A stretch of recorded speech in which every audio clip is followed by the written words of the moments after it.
मैं पहला सवाल करना चाहूँगा रोहित शर्मा जी से, विदेशी मामलों के जानकार हैं।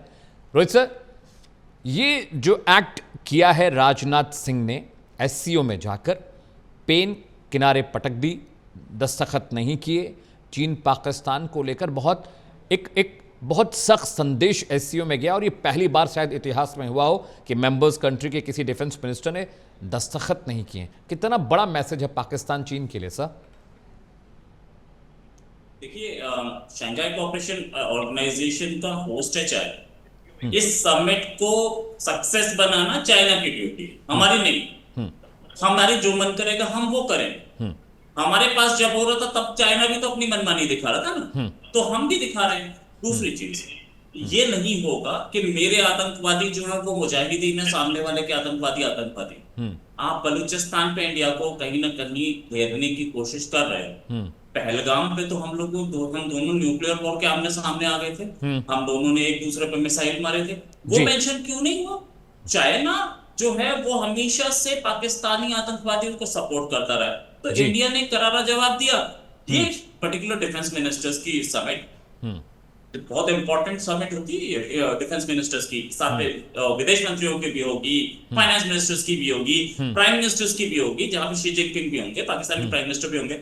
अगर चाइना चाहता है कि वहां पर भी एक जॉइंट स्टेटमेंट ना आए, तो ऐसे ही रवैया रखे, हम इस पूरे समिट को फेल करके दिखाएंगे। चाइना अपने को समझता क्या है, बहुत बड़ा गुंडा है क्या? नहीं, वी हैव द राइट। हम ब्लॉक करेंगे हर जगह, यहीं पे नहीं, हम ब्रिक्स में भी ब्लॉक करेंगे।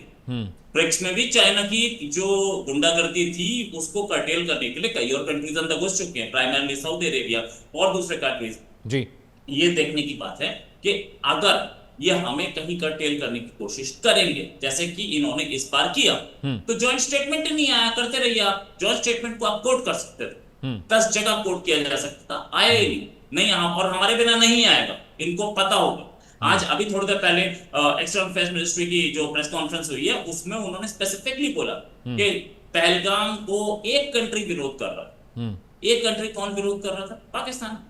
ठीक है, और चाइना विरोध नहीं कर रहा था। दो कंट्री बोलते ना, पाकिस्तान को तो था ही था विरोध। तो अगर एक कंट्री विरोध कर रहा था और पहलगाम डाला नहीं गया उसके लिए, तो हम भी तो विरोध कर रहे थे। तो क्यों बलूचिस्तान का तो आपने क्यों नहीं डाला? ये हम भी तो बोल रहे थे। आप एक कंट्री की बहुत सुन रहे हैं, दूसरे के नहीं सुन रहे हैं, तो boss we are going to block it everywhere. Defence minister साहब ने जो काम किया, बहुत बड़ा बेहतरीन काम किया, इसके लिए मैं उनको शुभकामनाएं और धन्यवाद देना चाहता हूं कि वो इतना अच्छा, इतना बड़ा काम किया। यही नहीं, शंघाई कोऑपरेशन ऑर्गेनाइजेशन स्टार्ट किस चीज के लिए, अगर या उसका बेसिक एम क्या? नेटो के खिलाफ एक अलायंस बन रहा था, ये जो कि सेंट्रल एशियन रिपब्लिक्स थे, उसमें इंडिया और पाकिस्तान बाद में ऐड किए गए। जी, अगर ऐसे आप आपस में ही पॉलिटिक्स करते रहोगे, दोनों ऐड होते ठीक था। क्योंकि इस समय जो सिचुएशन है, ईरान पे अटैक हुआ, साथ में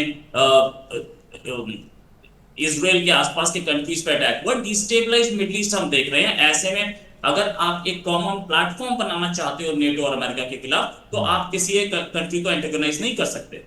लेकिन चाइना की, क्योंकि सबसे बड़ी इकोनॉमी है, सबसे बड़ी पावर है चाइना है, और होस्ट भी वही है, तो चाइना को समझ में आना चाहिए क्या वो इस शंघाई कोऑपरेशन ऑर्गेनाइजेशन को फेल करना चाहता है। तो बॉस हम तो ये मानते हैं कि हम शंघाई कोऑपरेशन ऑर्गेनाइजेशन को और ब्रिक्स को दोनों को फेल करने के लिए बैठे हैं। हम ITU में जा रहे हैं, हम क्वाड में जा रहे हैं, हम तो हर जगह बैठे हैं। आप बैठे हो इन कुछ फोरम्स में, आप देखो इसे, हम तो G7 में भी जाते हो। चाइना आज एक अर्थ ब्रेकिंग, आज एक जैसे बोलते हैं कि एक बहुत बड़ा दिन है, अर्थ ब्रेकिंग तो नहीं बोलना, लेकिन बहुत बड़ा दिन है। जिस इंटरनेशनल स्पेस स्टेशन पे आज तक न चाइना गया न पाकिस्तान पे गया है, आज हम कहां पहुंचे? तो आप सोचिए इंडिया कितना इंटरनेशनली इंटीग्रेट हुआ है। चाइना और दोनों पाकिस्तान अगर अपने आप को समझते हैं कि वो ब्रिक्स के राजा हैं या शंघाई कोऑपरेशन ऑर्गेनाइजेशन के राजा हैं, तो we have enough of. True point taken Rohit sir, I will come with you. इससे पहले कि मैं बीजेपी और कांग्रेस के पास जाऊं, संजय सर, आप चूंकि आर्मी पर्सनल हैं, एयरफोर्स में रहे हैं और बहुत सारी चीज़ें हैं, आप बहुत दिन से डिफेंस रिसर्च में भी रहे हैं और बहुत वक्त से आप दुनिया भर के जो देश हैं उनकी सामरिक चीज़ों को देख भी रहे हैं। मेरा सवाल सर आपसे ये है कि ऑपरेशन सिंदूर के बाद भारत के बॉडी लैंग्वेज चेंज हुई है, एक विजन चेंज हुआ है, एक नैरेटिव बदला है। इंटरनेशनल फ्रेटर्निटी में जिस तरह की इमेज भारत की पहले थी, क्या उससे बहुत तब्दीलियां हुई हैं और उसी का असर एससीओ में देखने को मिला है? जिस जिस गर्मी से, जिस गुस्से से राजनाथ सिंह ने चीन और पाकिस्तान के लिए बातें कही और कलम को किनारे फेंक दिया, एससीओ अग्रीमेंट पर साइन नहीं किया। संजय सर।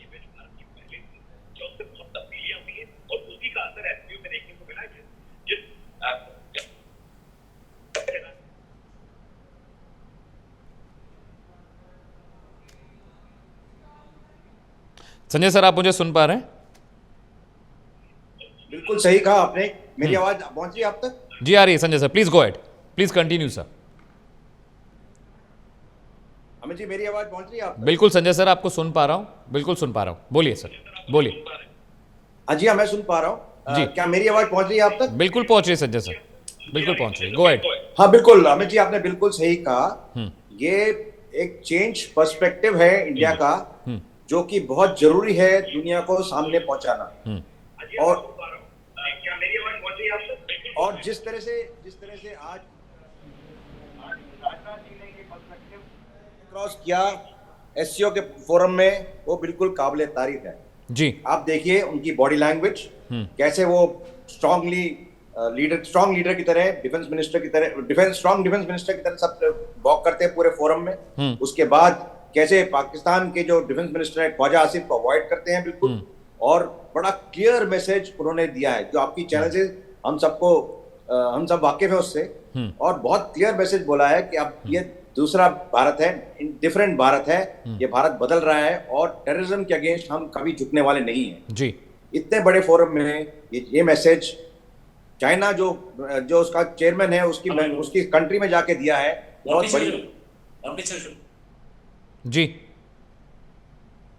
जो जाके मैसेज दिया है वो बहुत बहुत मायने रखता है। चाइना के लिए ये एक बहुत बड़ा एक तरह से लर्निंग है कि वो अगर इंटरनेशनल फोरम्स में डिफरेंट जो मल्टीलेटरल या बायलेटरल फोरम्स हैं उसको लीड करना चाहता है, जो एससीओ हो चाहे ब्रिक हो या कोई और फोरम्स हैं, तो उसको लीडरशिप का अच्छा एग्जांपल सेट करना पड़ेगा।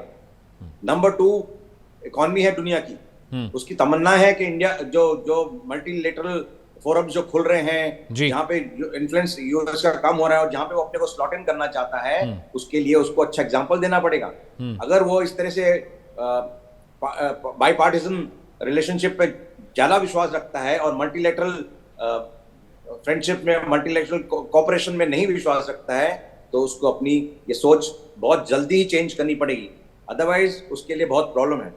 क्योंकि अगर हम देखिए, जब 2023 में इंडिया ने ईरान को इंक्लूड किया था जी, और इस तरह से ज्यादा लोगों को इंक्लूड किया गया है जी। इंडिया के इस फोरम में भी बहुत अच्छे फ्रेंड्स हैं, बहुत अच्छे रिश्ते हैं। जैसे कि अभी इस मीटिंग में भी साइडलाइंस पे कजाकिस्तान से इंडिया ने बात करी, कजाकिस्तान से हमारे स्ट्रेटेजिक पार्टनरशिप है और बढ़ रही है पार्टनरशिप।